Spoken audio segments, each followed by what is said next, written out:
আসসালামু আলাইকুম। সুপ্রিয় দর্শক শ্রোতা, দুটি কথা শুনবার জন্য সবাইকে সাদর সম্ভাষণ।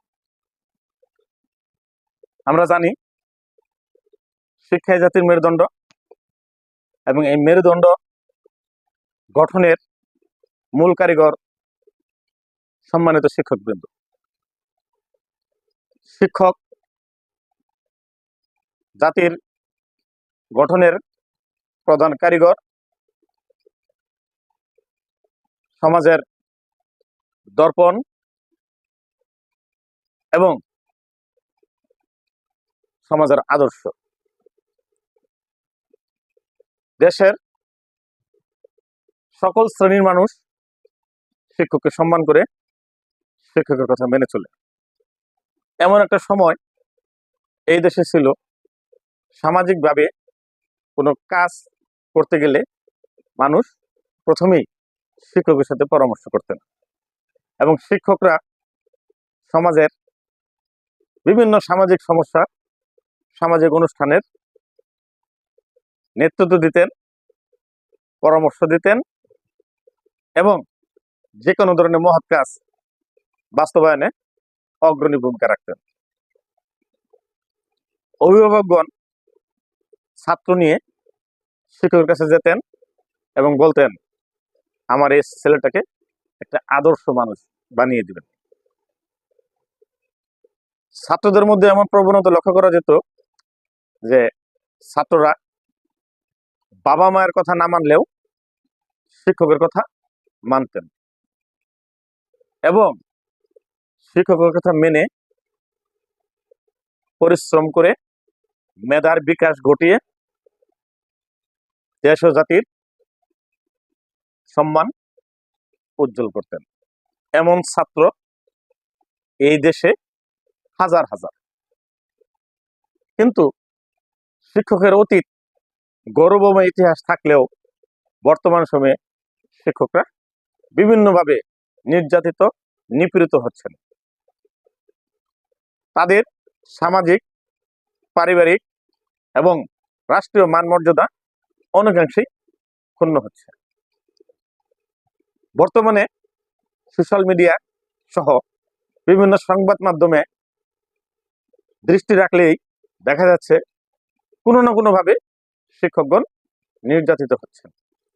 কখনো দেখা যাচ্ছে তাদেরকে জোর করে পদত্যাগ করতে হচ্ছে, কখনো দেখা যাচ্ছে তাদেরকে বিদ্যালয়ে প্রবেশ করতে দিচ্ছে না, কখনো দেখা যাচ্ছে কোনো সমস্যা সৃষ্টির আগেই শিক্ষকগণ স্বেচ্ছায় পদত্যাগ করছেন, তারা কিছু বলতে পারতেছেন না। এর কারণ কি?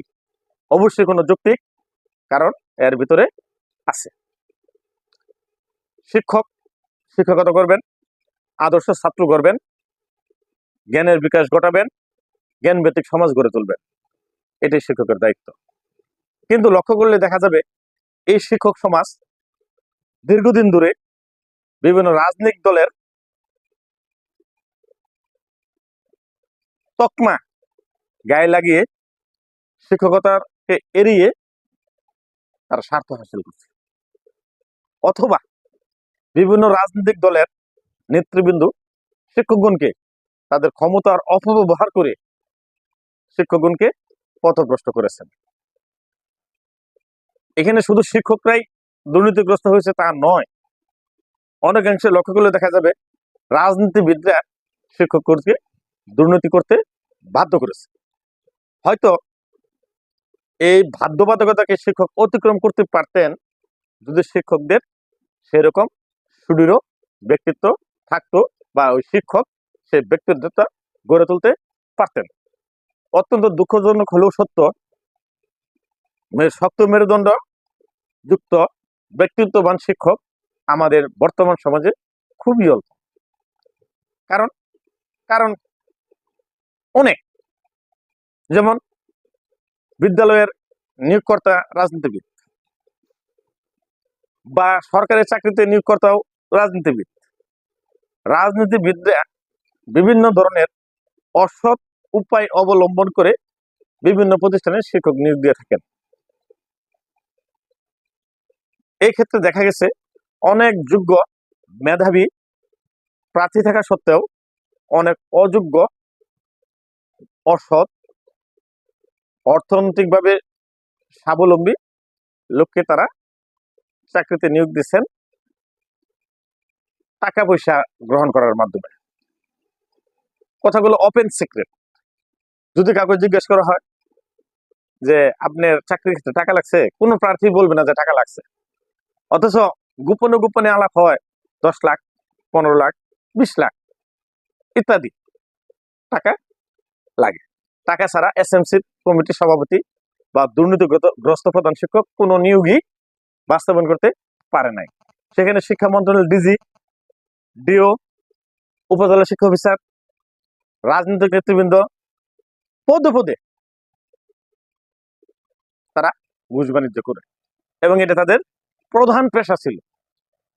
এবং রাজনীতিবিদরা লক্ষ লক্ষ বা কোটি কোটি টাকা ব্যয় করে দলীয় পদ পদবি বা এমপি মন্ত্রী হওয়ার প্রতিযোগিতার নামে পরবর্তী সময়ে তারা এই সকল কাজে মাধ্যমে অর্থ সংগ্রহ করবে এবং রাজনীতিকে ব্যবসায় রূপান্তরণ করে তারা লাভবান হবে। এবং দীর্ঘ 16 বছর ধরে বাংলাদেশে এটাই হচ্ছে। কোনো সৎলোক, কোনো মেধাবী ছেলে মেধা থাকা সত্ত্বেও তারা চাকরিতে ঢুকতে পারেনি, তারা হতাশাগ্রস্ত, এবং এই হতাশাগ্রস্ত হওয়ার কারণে শিক্ষার প্রতি মানুষের আগ্রহ কমে গেছে।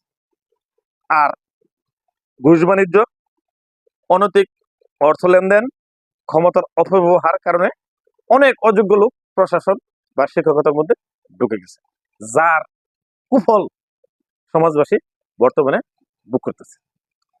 অন্য ক্ষেত্রে দেখা যাচ্ছে শিক্ষকতার পেশায় যারা আসছে তারা অধিকাংশই দরিদ্র ফ্যামিলির ছাত্র, এবং শিক্ষকতা তাদের একমাত্র অবলম্বন।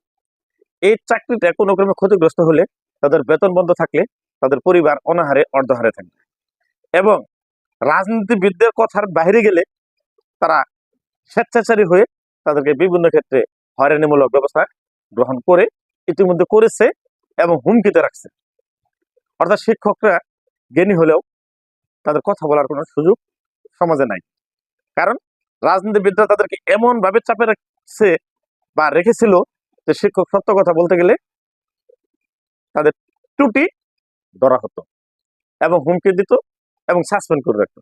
অর্থাৎ এখানে হয়েছে দুষ্টের লালন সৃষ্টের দমন। হওয়ার কথা ছিল সৃষ্টের লালন দুষ্টের দমন, কিন্তু বাংলাদেশের প্রেক্ষাপটে সেটা নেই। অত্যন্ত দুঃখজনক হলেও সত্য, শিক্ষকরা আজ লাঞ্ছিত, অপমানিত, ঘৃণিত, এবং তারা খুব কষ্টকর জীবনযাপন করছে, যা কারো কাম্য ছিল না। তদুপরি শিক্ষকের ভুল ত্রুটি কিছু আছে, কিছু লোভী অতি উৎসাহী শিক্ষক ছিল, এটা অস্বীকার করার কোনো সুযোগ নেই। তারপরেও এই জাতিকে গঠন করতে গেলে, এই জাতিকে আলোর পথ দেখাতে গেলে শিক্ষকের কোনো বিকল্প নেই।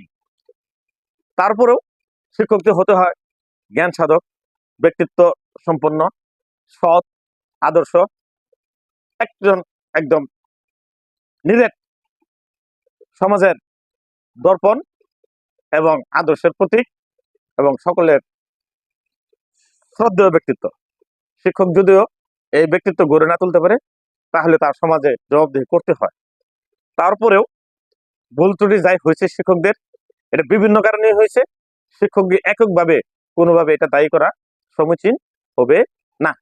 আমরা আশা করব আজকে ছাত্র সমাজ যে বিপ্লব করেছে, যে স্বৈরাচারী পতন ঘটিয়েছে, সেই পতনের পর আমাদের জাতিকে পুনর্গঠিত করতে হবে, নতুন ভাবে সমাজ গড়ে তুলতে হবে, জ্ঞান ভিত্তিক সমাজ গড়ে তুলতে হবে। যে সমাজ গড়ার জন্য শিক্ষকের বিকল্প কিছু নেই। কাজেই শিক্ষকদেরকে লাঞ্ছিত না করে, অপমানিত না করে, তাদের ভুল ত্রুটিকে ক্ষমা সুন্দর দৃষ্টিতে দেখে পরবর্তী সময়ে সমাজ গঠনের তাদের অংশগ্রহণ করার সুযোগ দেওয়ার হোক। এবং ছাত্র সমাজকে শিক্ষক ছোট হয়ে গেলে পরবর্তী তারা শ্রেণীকক্ষে যায় স্বাচ্ছন্দ্য বোধ করবে না, জ্ঞান বিতরণ করতে পারবে না, আমাদের সন্তানরা ক্ষতিগ্রস্ত হবে, আমরাই ক্ষতিগ্রস্ত হব। মানুষ ভুল ত্রুটির ঊর্ধ্বে নয়, অনেক সময় লোভ মানুষের অন্তরে কাজ করে, হয়তো করেছে। আমরা এই বিষয়টাকে একটু উদার দৃষ্টিভঙ্গি নিয়ে দেখে, তাদেরকে ক্ষমা সুন্দর দৃষ্টিতে দেখে, তারা যেন সুন্দরভাবে তাদের জ্ঞান দ্বারা শিশুদেরকে, ছাত্রদেরকে এবং সমাজকে আলোকিত করতে পারে, এই সুযোগ তাদেরকে পুনরায় দেওয়া উচিত। জোর করে পদত্যাগ এটা কোনো ভালো কাজ হবে না, এবং শিক্ষকের অন্তরে ভীতির সৃষ্টি করা ঠিক হবে না। আমাদের সমাজের, আমাদের দেশের সকল সেক্টরে ধ্বংসপ্রাপ্ত, তারপরে তো এই ধ্বংসের মধ্যে থেকে আমাদের সৃষ্টি করতে হবে। সেই সৃষ্টিকে, সুযোগকে অবহিত করে দেওয়া, এবং পরবর্তী সময়ে যাতে আর কোনো ধরনের অতীতের খারাপ কাজগুলো সামনে না আসে, এর জন্য একটা স্থায়ী বন্দোবস্ত করা, এবং সার্বিকভাবে আমাদেরকে একটু সময়ের সাথে তাল মিলিয়ে একটু সংশোধন করা, এটা আমাদের নৈতিক দায়িত্ব হবে। এবং তাদেরকে সুযোগ দিতে হবে, তারা যেন সুন্দরভাবে নতুন উদ্যমে আবার ছাত্রদেরকে নিয়ে তাদের বিদ্যালয় প্রাঙ্গণ খুব প্রাণবন্ত করে গড়ে তুলতে পারে, তারা দায়িত্বশীল আচরণ করতে পারে, এবং সর্বোপরি বাংলাদেশের একজন আদর্শ শিক্ষক হিসেবে নিজেকে প্রতিষ্ঠা করতে পারে। এই সুযোগ তাদেরকে, আমাদেরকে দিতে হবে, আমাদের দেওয়া উচিত আমাদেরই সাথে। আশা করি আমাদের ছাত্র সমাজ, আমাদের অভিভাবক সমাজ বিষয়টা অন্তরের থেকে উপলব্ধি করবেন, এবং পরবর্তী সময়ে তাদেরকে তাদের কাজে সার্বিক সহযোগিতা করবেন। এই আশাবাদ ব্যক্ত করে আজকের দুটি কথা এখানে শেষ করছি। ধন্যবাদ সবাইকে। আসসালামু আলাইকুম।